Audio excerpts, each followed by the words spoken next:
Medali qana bunun? Ha? Bayasında sen alып келбедиң беле? Ha, senin güç bile ama adaşpa. Ha, teknik aşık болып ketти bu ha. Жана ушундай эле жигиттер 23 грамм салмакта чемпион Айбеков Рамзан.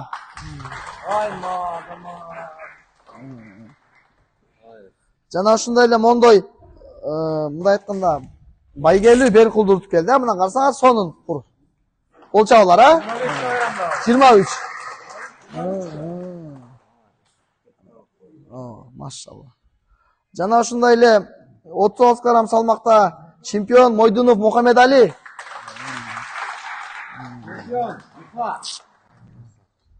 О, бел курун тагып коесуз.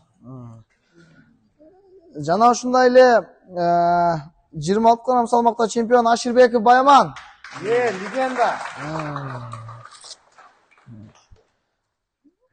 Медаль Мухаммед медалин тагып коесуз. Анан Баямандыкын тагып коесуз.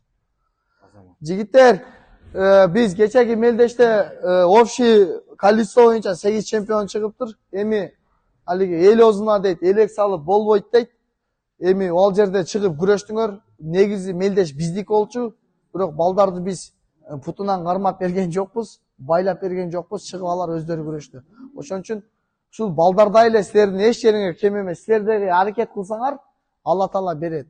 Булар ошо күнү майрам дебей, башка дебей, мен менен барып таразага жазылып кой агайым айтат деп сыйлап, Ильяс 3 күн эле тренировка кылып эле күрөшүп койду. Билал орузодон бери тынбай пакайт этет. Баястан ар бир узбордон калбай пакайт этет. Молодец. Бул любой кылган аракетиңер, өзүңөрдүн келечегиңерге эле жакшы. Ошол жерде күрөштүңөр, молодец, жакшы. Кудай буйруса бары алдыда силерге ийгилик, ата-энеңерге Аллах ыраазы болсун. Мен кийинки сөздү биздин ММА боюнча профессионалдардын тренери Урматбек уулу Полот агайга берсек, а?